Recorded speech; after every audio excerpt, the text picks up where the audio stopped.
보건복지부 소방청 중증환자 응급실 뺑뺑이 막기 위한 시범사업 실시. 응급실 뺑뺑이 드디어 막는다.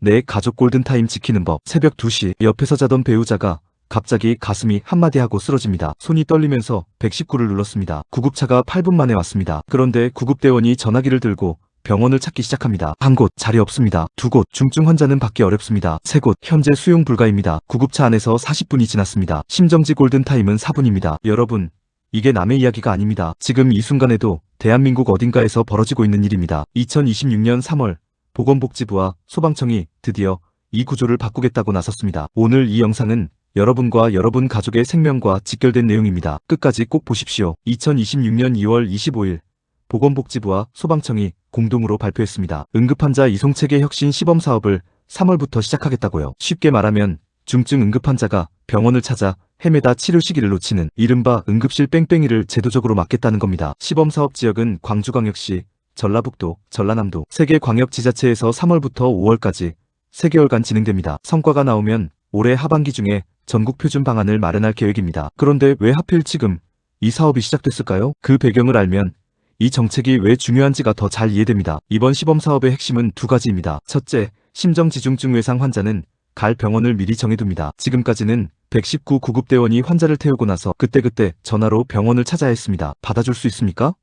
전화 돌리다 시간이 가는 거죠. 앞으로는 다릅니다. 심정지, 중증 외상 같은 가장 위급한 환자가 발생하면 미리 지정된 병원으로 곧바로 향합니다. 골든타임을 병원 섭외에 낭비하지 않겠다는 겁니다. 둘째, 보건복지부 응급의료 광역상황실이 컨트롤타워가 됩니다. 지금까지 광역상황실은 환자를 한 병원에서 다른 병원으로 옮기는 전원 업무를 주로 담당했습니다. 이번 사업부터는 역할이 확 넓어집니다. 처음 응급환자가 발생한 순간부터 어느 병원으로 갈지 이송 중 의학적 판단까지 광역상황실이 총괄합니다. 의학 전문성이 높은 광역상황실이 최적의 병원을 빠르게 결정하고 현장의 구급대원은 환자 처치에만 집중할 수 있게 됩니다. 이 문제가 얼마나 오래된 문제인지 아십니까? 응급실 뺑뺑이라는 말이 우리 사회에 퍼진 건 어제 오늘 일이 아닙니다. 특히 2024년 의사 인력 부족과 응급실 과부하 문제가 겹치면서 상황은 더 나빠졌습니다. 응급병상은 부족하고 119 구급대원 1명이 환자 처치도 하면서 동시에 병원, 전화 섭외까지 해야 하는 구조. 인력은 그대로인데 역할만 늘어난 셈입니다. 가장 피해를 보는 건 누구입니까?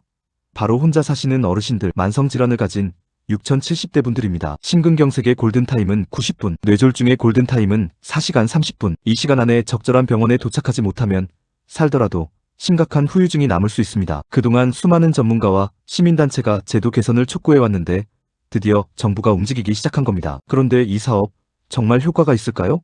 실제 숫자로 짚어보겠습니다. 소방청 자료에 따르면 구급대가 환자를 이송하면서 병원 선정에만 평균 1020분을 소요하는 경우가 빈번합니다. 중증 환자일수록 이 지연이 생사를 가릅니다. 응급의학과 전문의들은 이렇게 말합니다. 심정지 환자는 4분 내 심폐소생술, 8분 내 제세동이 이루어져야 생존율을 높일 수 있다. 병원을 찾는데 20분을 쓰면 이미 골든타임은 지난 것이다. 구급대원의 과중한 업무도 문제였습니다. 구급대원 1명이 환자 처치, 보호자 응대, 병원 섭외 전화, 이송 기록 작성을 동시에 처리해야 하는 구조. 이번 시범사업이 성공적으로 자리를 잡으면 이 구조 전체를 바꿀 수 있습니다. 잠깐 여기서 솔직하게 여쭤보겠습니다. 혹시 이런 생각 해보신 적 있으십니까? 내가 새벽에 쓰러지면 옆에 아무도 없을 텐데 119 불러도 병원을 못 찾으면 어떡하지? 애들한테 연락이 닿기도 전에. 이 걱정 결코 지나친 게 아닙니다. 65세 이상 어르신이 응급실을 찾는 비율은 전체 응급환자의 40%를 넘습니다. 그중 상당수가 혼자 사시는 분들이고 심혈관 질환, 뇌혈관 질환처럼 단 몇 분이 생사를 가르는 질환을 앓고 계십니다. 지금 이 영상을 보시는 분 중에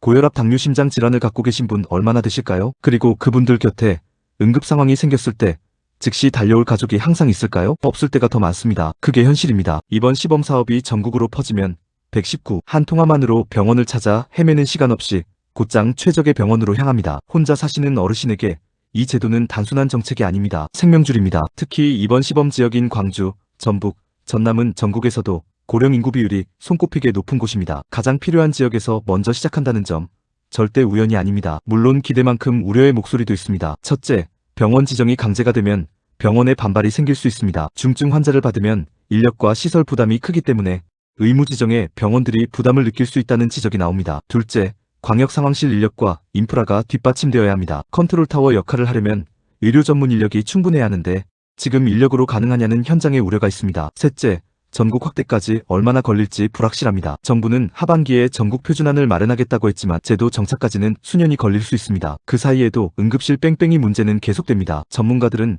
이번 시범사업의 성공 조건을 분명히 짚습니다. 핵심은 협력입니다. 소방청, 구급대, 보건복지부, 광역상황실, 지역병원들이 하나의 시스템으로 움직여야 합니다. 어느 한 곳이라도 따로 움직이면 빈틈이 생깁니다. 3월부터 5월까지의 시범사업 결과에 따라 전국 확대의 속도가 결정될 것입니다. 좋은 결과가 나온다면 올해 하반기 전국 표준안 마련, 내년부터 단계적 전국 시행의 수순을 밟을 것으로 예상됩니다. 의료계는 이 제도가 자리를 잡으면 중증, 응급 환자의 병원 도착 전 사망률이 의미있게 낮아질 것으로 기대하고 있습니다. 제도가 바뀌는 것을 기다리면서 우리가 지금 당장 준비해야 할 것들이 있습니다. 첫째, 119 신고 시 정확한 증상을 말하세요. 가슴이 아프다보다 갑자기 왼쪽 가슴이 심하게 조여들고 왼팔이 저립니다처럼 구체적으로 말하면 구급대원이 중증도를 빠르게 판단해 적절한 병원으로 이송할 수 있습니다. 둘째, 가족 중 만성질환자가 있다면 단골 응급병원을 미리 파악해두세요. 주거지 근처의 응급의료기관 위치를 미리 알아두면 실제 상황에서 도움이 됩니다. 응급의료 포털이 -젠5 KR에서 확인하실 수 있습니다. 셋째,